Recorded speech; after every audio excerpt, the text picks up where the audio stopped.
today. Say hello, guys. Again, still working remote, but also constantly reaching the whole world. But our topic today, which is really interesting, involves again Lensec software, how it integrates with other technologies. Those other technologies really make our solution work so smooth and easy. It makes it really easy to use, but we're able to integrate with many different things. So I want to say hi to you guys. How are you, Keith? How are you, Michael?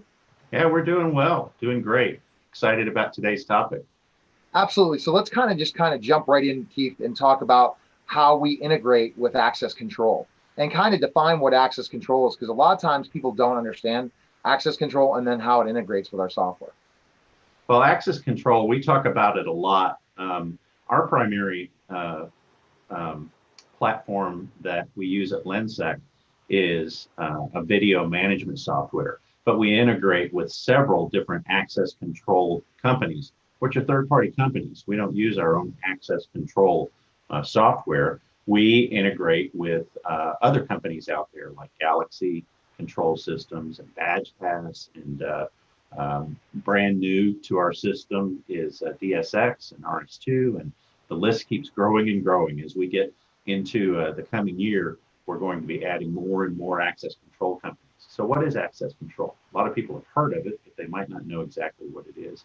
So essentially, it's a system that is deployed on site for security, and it integrates with the doors in the building. So they can put mag locks and doors that have latch locks that will come into place so that they can trigger those remotely from their security software. What we've done at Lensec is use the video management software to tie in the cameras, your video camera stream from your CCTV cameras, in with the security scenario of being able to trigger those locks remotely. So not only do you have the ability to trigger the lock, but you can see what's going on by putting a camera on that doorway, and it becomes an integrated solution. So you're taking disparate systems, diverse systems, and merging them together to make a better security footprint overall.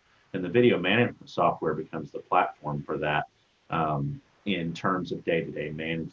You can get everything set up in the access control software and then use your video management software to make it better.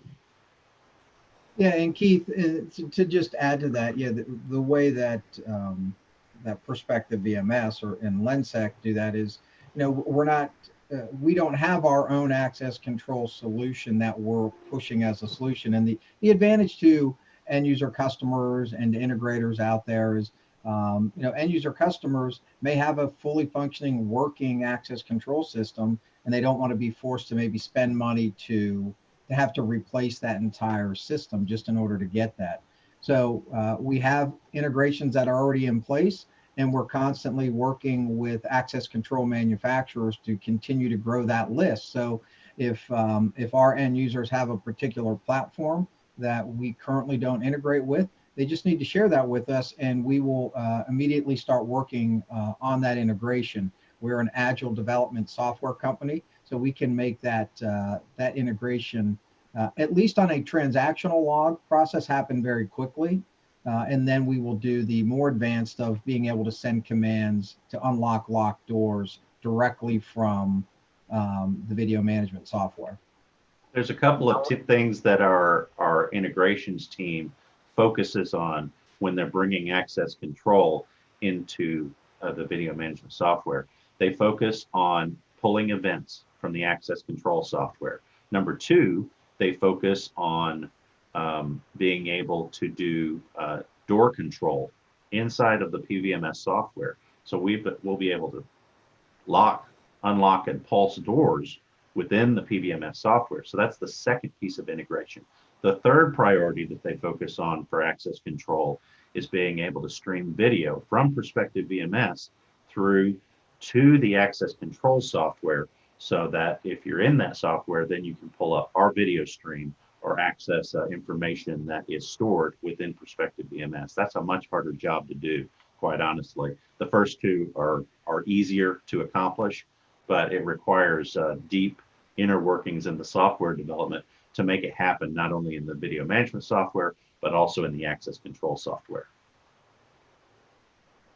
So, Michael, when you talk about bi-directional, as we're kind of talking about integrations, there could be we could integrate with access control, where basically we know what it integrates with it, so that basically it's all together working seamlessly. But what about what's bi-directional? What's that? How's that make that different? Yeah, so And just, typically typically, Neil, when people are talking about access control integration, a lot of times what that integration is what we would refer to as a transactional log. So that is every single time, Keith used his badge at a door and it has the date, time, Keith, and then there's an attached video clip.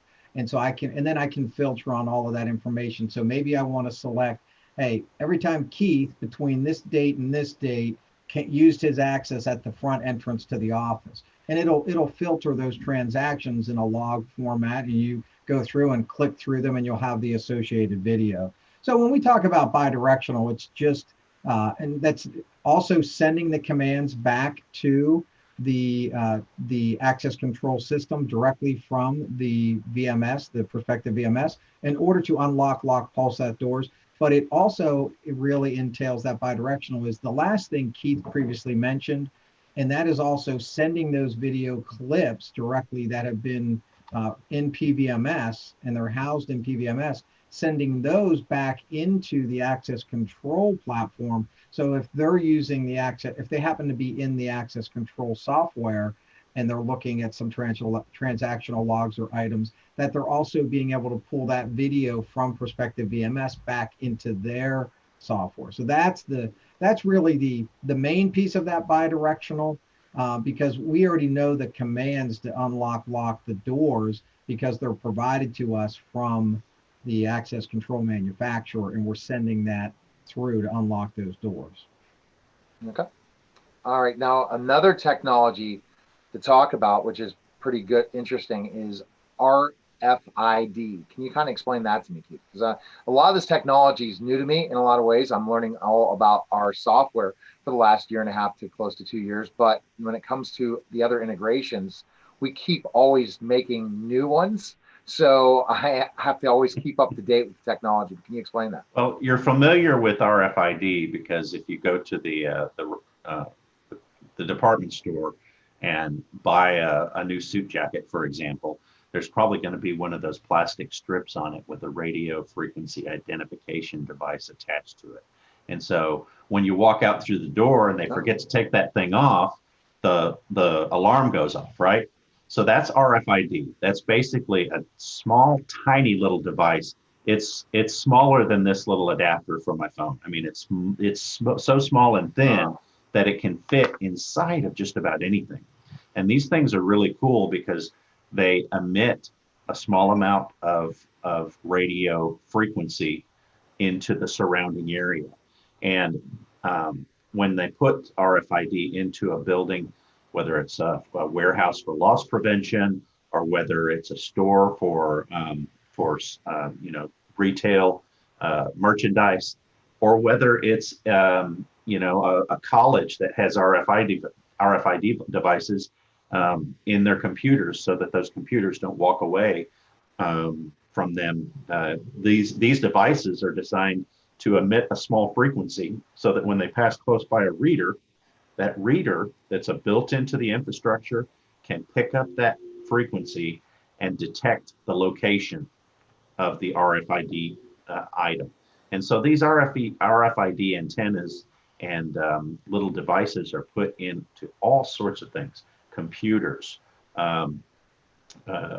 clothing, boxes at warehouse facilities. They can even be built into your key fob for your access control. There's all sorts of things that these can be put into.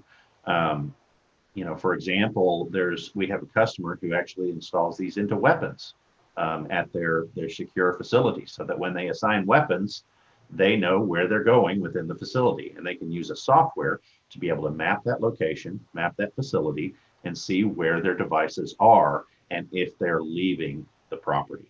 Okay, so that's important to note, because when you integrate an RFID program into Perspective VMS, then you can pick up the alerts from that particular facility. So the software will send the alerts over to Perspective VMS, and then Perspective VMS will pick up the information from the RFID readers to be able to tag the metadata, the information that we store within our software. Once we store it within our software, then we can use it to let folks know that certain things are happening. We can leverage workflows to be able to let folks know, hey, this particular item, whatever it is, has left the vicinity, has left the facility. It's out, it's checked out, it's gone. So, and those items are very helpful in that type of scenario because it helps you to increase your knowledge of where your assets are. Yeah, and Keith, I'll add to that too, just to further illustrate. You may have for example, we'll say a school, and they have some high dollar items, whether they're projectors or whatever they may want to be, or computers, laptops, whatever. And if they have an RFID on that, and it's integrated into these, the video management software, something leaves that room. Well, when it leaves that room and it goes close to that reader, it's going to make a mark and it's going to tag and say, okay, this is where it is. But that can also, for example, take a snapshot. You have a camera positioned by that doorway, or if you associate a camera nearby where all of these readers are, every time any of those devices go by those readers and it triggers that, hey, it's going by this, so this is where this is located. It can also capture either a snapshot, or it can capture a short little video clip, and those can be associated. Keith mentioned workflows. Those can all be set up on the back end so that it's all automated. So now you can start, and then if you need to, you have, the RFID tag number of a particular piece of equipment or whatever, you can then go filter within finding, hey, show me all the times that this RFID tag and where it went. And then you have all of that information, maybe to see that, hey, Keith is the one that took this projector, wheeled it down to his room. We can see it went by this reader, by this reader, by this reader. And hey, it's in this room and it was never brought back. We can quickly say, all right, well, Keith was the last one to take that. So we have, Keith, we need that projector back, or whatever it may be. But more so if it's also leaving a property and you're catching one of those readers because the device or the piece of equipment is leaving your property, you want to have, proof that you can go back and say, hey, who is it that's walking out of the door with your RFID device? You can even cross-reference the RFID information that's in the device with the key card that somebody's carrying. If these don't match up, then they don't get access to certain things. And so there's some very advanced things that you can do with some of the integrations, the security integrations, by linking all these tools together. And so that's a helpful tip to keep in mind. And that's a great point you make, Keith. Is a lot of, let's say you just have cameras and you don't have the ability to integrate great technology with them. It just becomes a waste in certain ways, because you're not getting things that we're going to talk about today that you need in physical security. You need to have certain analytics. You need to have certain ways of watching and guarding your building that you don't have if you just have cameras and you're just able to view the cameras. It becomes an issue, Neil, of being proactive rather than reactive. Historically, CCTV and video surveillance has been accused of being a reactionary tool. Well, you can only react to it once you get a chance to see the video. Well, when you start leveraging some of these other security tools, you're setting up a proactive situation. And so you can be proactive by triggering alerts. You can be proactive by locking things down when certain parameters occur. So now you've moved from being something that's too little too late to being something that is much more happening right now. We can act, we can react quickly, we can get people and assets into position to be able to better manage our security footprint overall. And Keith, you bring up a good point. With some of these different type of integrations and analytics and other types of tools, the other advantages too is the video management software is not just being used in that reactive way, and it's not just simply being used for video. Now you actually, because we know a lot of times the security budget's kind of the last thing that gets assigned, and if things need to be cut in different places, whether it's schools or organizations or corporations, sometimes the money then just gets pulled from the security because it's a nice to have thing. But with some of these different integrations and different tools we're going to be talking about throughout this conversation, it starts bringing in operations and other budgets that people may not think about, but there's tools and different reports and all kind of things from these integrations that really help you run your business more efficiently as well. And it's not simply just, you're being able to use your security and your video surveillance system for as a business operations tool. That's a great tool. Yes. Definitely. Now, another technology is called intrusion detection. And I think it makes sense, but maybe for people out there that might think they understand this, Keith, explain that. Well, this is set up around a perimeter of a site, and I'm going to bring up a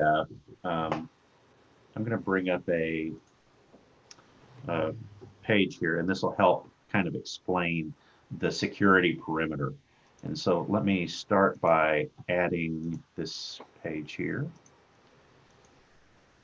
All right, so when we're looking at a security perimeter, this is a fairly advanced site. And what you're looking at here are layers of security. And so when you're setting up a perimeter, it's going around a facility or a property. And you're talking about the outer edge here. This particular one uses an electric fence to monitor the perimeter. But when you're talking about intrusion detection, devices can be set up that are sending infrared beams between pillars that are positioned around the security perimeter. Let me turn this this spotlight on so you can see my. All right, I hope you can see that a little bit better now. This perimeter can have these pillars that are set up that are sending an infrared beam between the pillars. When this beam is broken, then you have the scenario where the alert can be sent. Okay, so that somebody crosses the perimeter between two pillars, whether there's a fence there or not, if they cross that perimeter and the beam is broken, then an alert can be sent, and certain things can happen as a result of that. Say if you've got a PTZ camera that is looking at in a particular direction most of the time. When you have a beam that's broken, then you can trigger a workflow alert to change the field of view of that camera. It can spin the camera around to a certain position, a preset position based on that particular action. And so the intrusion detection system captures the alert, but then the security integration allows that information to be sent over to the video management software so that cameras can be moved, resolution can be changed from a low resolution to a higher resolution.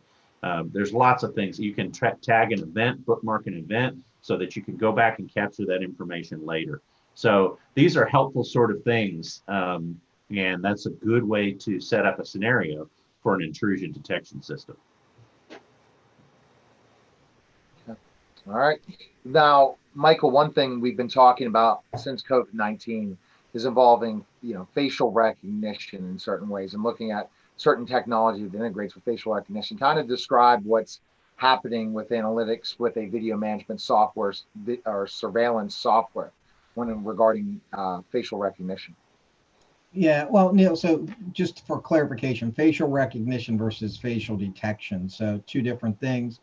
Facial detection is an analytic that detects that, yes, that is a human face there, right? So facial recognition, what that's doing is taking that human face, taking a snapshot, comparing it to a database of faces that are, Neil Haley's face. This is Neil Haley's image. So it's searching, hey, when you step in front of facial recognition, it's trying to match your face using algorithms and everything to the files that are in that database to say, yep, this is Neil Haley. That's who this person is. That's when it comes to COVID-19, really what we're talking about and ways people can use the technology that is now available is they've taken the face detection analytic and they've added onto that. So they know, hey, we're detecting that this is a face. Now they've been able to take those algorithms and add to them and say, hey, we want to identify whether or not somebody has a mask, right? Is wearing a mask or not. So something from your, from your nose down, or something from your mouth down, or maybe even something that's, sometimes you see people wearing their mask just over their chin or whatever. So the analytics are now adding on to that face detection, and so companies are now able to release a face mask detection analytic, which is really a build on top of something that was already there. So how that can be used, obviously, is you add that analytic, use existing cameras that are deployed within Perspective VMS, and then that analytic can, like we've talked about throughout today's call, that can trigger alerts, that can trigger actions to bring people's attention. These things come into play when it comes to, jurisdictions, states, all different counties have different compliance rules or regulations that have been going into place throughout the country and around the world for what they need to comply with. So there's a lot of tools. Face mask detection is just one, because if you don't want people on your property or in your building without a face mask, and they walk in and it detects, it can alert, set off a trigger, let the operator security team know, hey, this person has come on site. We need to go approach them, let them know that they need to have a mask on for the safety of everybody. And because that is either the state law at the current time or whatever the regulation may be. So there's that's a great new one that is, like a lot of things are changing quickly and coming to market with the COVID-19 pandemic. That is just one of those, but it's an add-on to the face detection. And that's important to note, because facial recognition, if you're doing this server-based or whatever, that's a very processor-intensive type of thing. Face detection is a much leaner, thinner, uses a fraction of the processor necessary to do that. So that is a big distinction between facial recognition versus facial detection. And for our security technicians that might be watching, that's important to note, because when you're talking about setting up a server that's capturing video for facial recognition, you can be talking about cores of processing power needed for a single camera. So when you're talking about capturing facial recognition on multiple cameras, you're talking about a server that has multiple cores. I mean, I'm talking you might need to have 2 to 4 cameras per server, because they are using so many cores to be able to process this information on the server side of things. And so when you're talking about video analytics, there's a couple of different ways to do it. And processing at the computer or on the server is very intensive, because the computer's doing a lot of things at once, including capturing, recording video. And if you are using it for processing power for facial recognition, you might need separate server or servers to do that job. When you're processing information at the camera, however, the camera's carrying some of the load. So there's that's an edge-based video analytic versus a server-based video analytic or an embedded analytic that happens at the server itself. Yeah, Keith brings up a good point. I would think in most cases, the preference is to have those cameras running the analytics, and then our system receives the metadata along with the video stream, and it's able to then put all that together and give you the output that you need, and then give you the reports you need, and all of that. But that is the preferred, easier way is to go ahead and use the edge analytic. For each individual camera has its own processing power. Now, obviously, server-based analytics, if you have cameras already deployed and they're working perfectly fine and they don't have those capabilities, that's exactly now where you have the server-based analytics to fill that void. So you don't necessarily have to go out and buy a whole new camera, spend the money to get a really expensive, camera that's got all of these different analytics built in, because the other part of that equation, the more types of analytics you start adding to that camera, those aren't free add-ons. Those things keep adding to the price of that camera. So, so another way to look at it in that case is you have the server-based analytics And to Keith's point, certain analytics are very processor intensive, others are not. So, but for the processor intensive ones, yeah, it might be best uh, when you set up the architecture that those are run on each individual camera on the edge. Okay. You know, when I think about the technology that's available in video surveillance, it's crazy because people think that's like, past 21st century technology because we think of a lot of places that have not gone to this yet. You watch a sci-fi show or certain things and they show how they're utilizing the cameras and picking up every little thing. That's a This big pet technology is peeve for me. available for commercial use now. People might Yeah. think it's not there yet. Huh? What'd you say, Keith? It's Yeah, a big pet peeve for for me sure. because CSI and some of those cop shows really push the limit on the reality. But then also, just like Star Trek back in the day, they drive the idea behind real technology that comes in the future. And so we're seeing today some of the technology that Hollywood has been dreaming about for years. Only on CSI, but then you see other shows where they go ahead and they figure out a way you can erase the DVR, all right, or NVR. Right. We'll erase. You can't do that stuff anymore if you have the right technology in place. Yeah, We're going set to up get the right you things in regardless. place. Somewhere it'll be in the cloud or somewhere. You're not getting away with things for sure. Right. Or the stories that we're hearing of hacking cameras. Well, use our solution. We'll deter that for sure because if you're hacking certain cameras, we'll know with our solution. Now, another really cool technology I want to close out with, but if you have any others, is drone integration. Drones have been big in the news and different things like that, but our software can do that as well, Keith, right?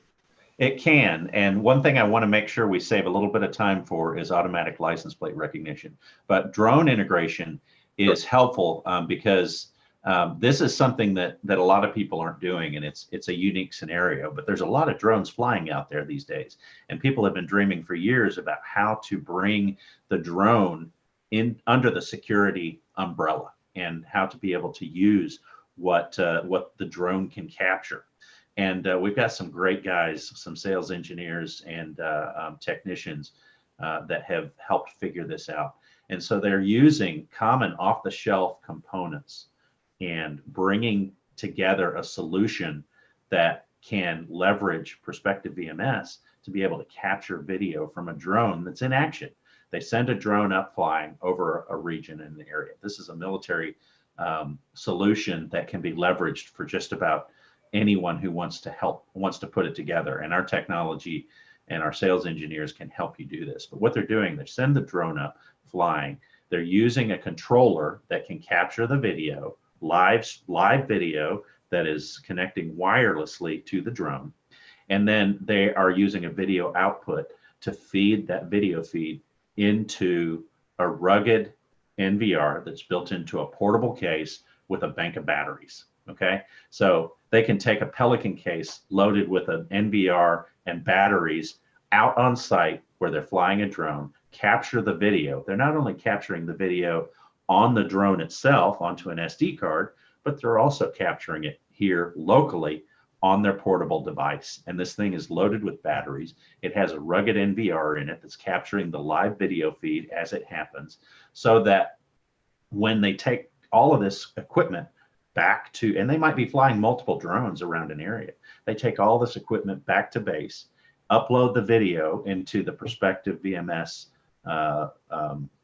tool and into the server so that they can view it on the software, and they can put these drone cameras adjacent to one another and see multiple shots at once, and even use the software to offload a video collage of multiple videos side by side so that they can see exactly what's going on across an area from multiple views. It's just an amazing tool that some of our technicians have put together for a military team in the Middle East.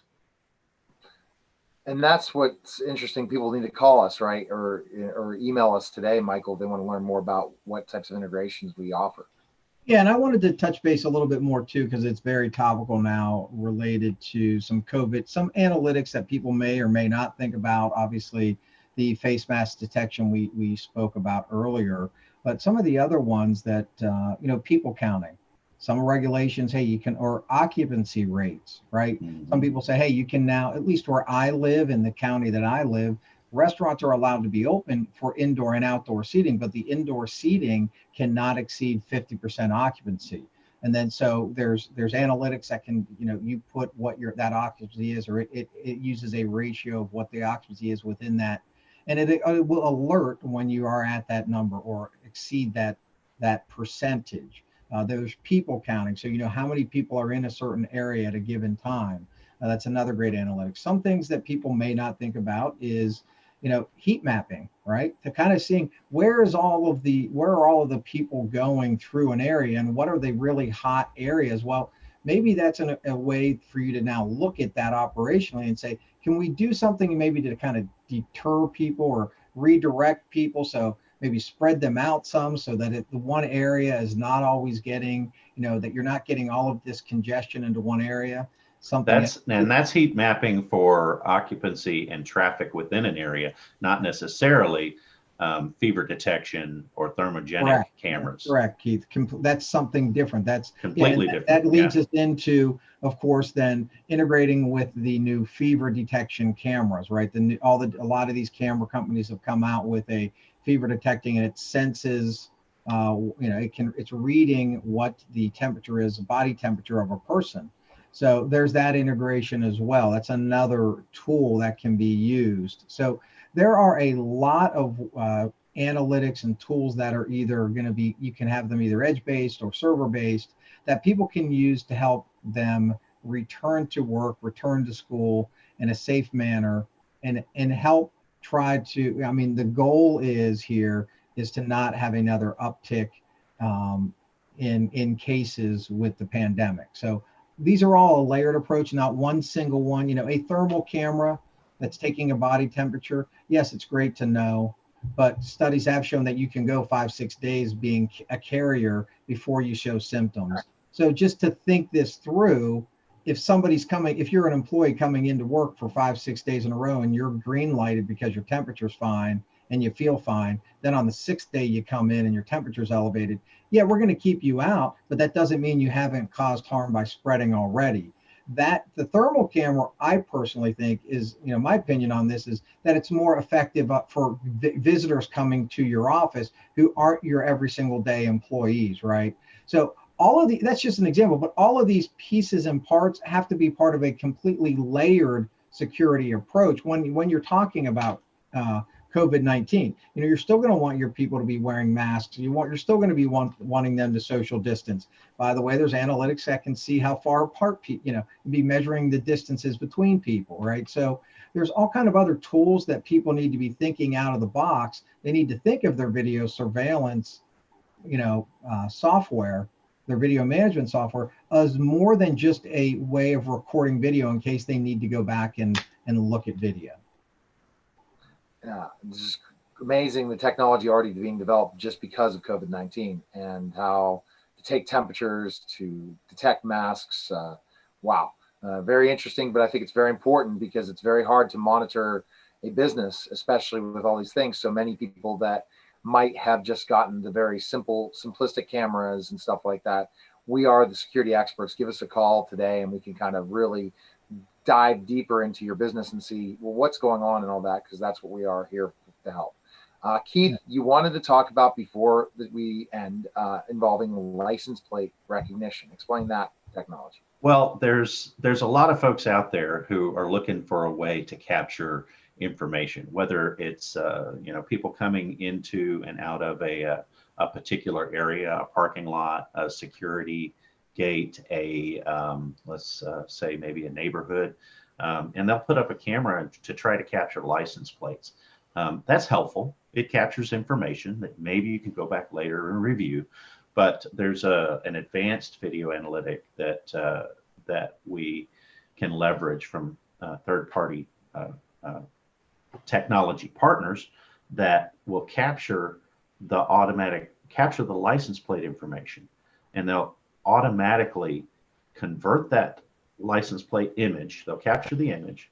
They'll use OCR technology to convert the license plate information to text.